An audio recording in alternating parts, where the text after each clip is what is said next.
Hey, this is Ash from All Things Dentistry. Join me as I share my experience with the incredible E-FLEX Blue endodontic files while tackling a calcified mandibular incisor. Combine E-FLEX Blue with the E-Extreme handpiece and the Ultramint Pro, and you will be unstoppable.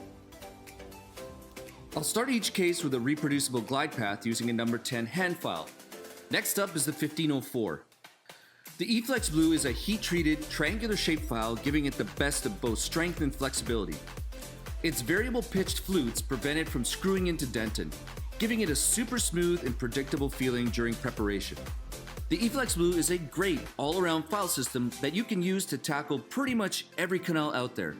If you were trained with a sequential file system and are looking for a predictable file to use, this is it. I was really impressed with how the E-FLEX Blue easily maintained the shape of the S-curve block. Alright, let me share with you a few tips I've learned along the way on how to confidently tackle a mandibular incisor. The first tip I was taught was to always assume two canals. In this PA radiograph, it appears that there is one canal all the way to the apex. However, from the radiograph you would never see, other than a CBCT, it is really a wide buccolingual pulp chamber that requires complete disinfection. So we'll start with an access angulation using a small carbide burr or diamond directed along the long axis of the tooth. Once we have made our way into the calcified pulp chamber, the second tip is to prep the access to assume there's always a lingual canal or lingual portion of the pulp chamber. Sometimes you have to clean and shape the buccal canal to orient yourself to where the lingual canal may be hiding. In this case, I elected to use a long shank slow round burr to remove any remaining dentin covering the lingual point of negotiation. Afterwards, I refined my access prep and removed any vital tissue with the Ultramint Pro ultrasonic unit.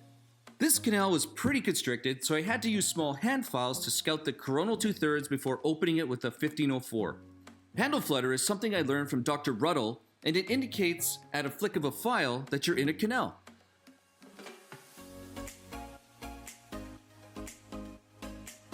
Once I've opened the coronal 2/3 with the 1504, it's time to scout the apical third, create a reproducible glide path, and get a working length. I'm sure you've had this problem. The file is just too short to get your apex locator attached to. Well, I can tell you from years of struggle with this problem, I just grab a 31mm file these days and use that. You'll get a way more accurate reading, and you won't lose precious chair time or gain gray hair by trying to get a working length. With the EPEX, I can assure you, you will have stable readings. Once I get to the one red bar indicator, I will subtract either 0.5mm or 1mm, depending on the clinical situation. Now it's time to head to my working length and finish this case.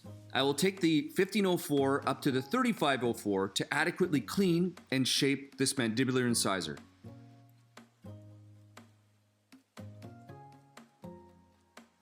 Continual irrigation is critical to the success of your root canal treatment, and activating your irrigant with the Ultra X aids to break down vital tissue and biofilm.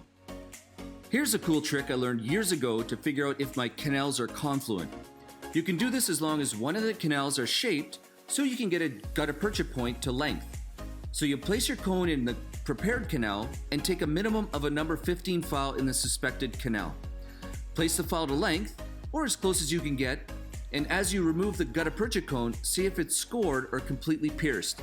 It will let you know if, and by how much, you need to shorten the other cone. I'll place sear off my cones with the fast pack, and that's it.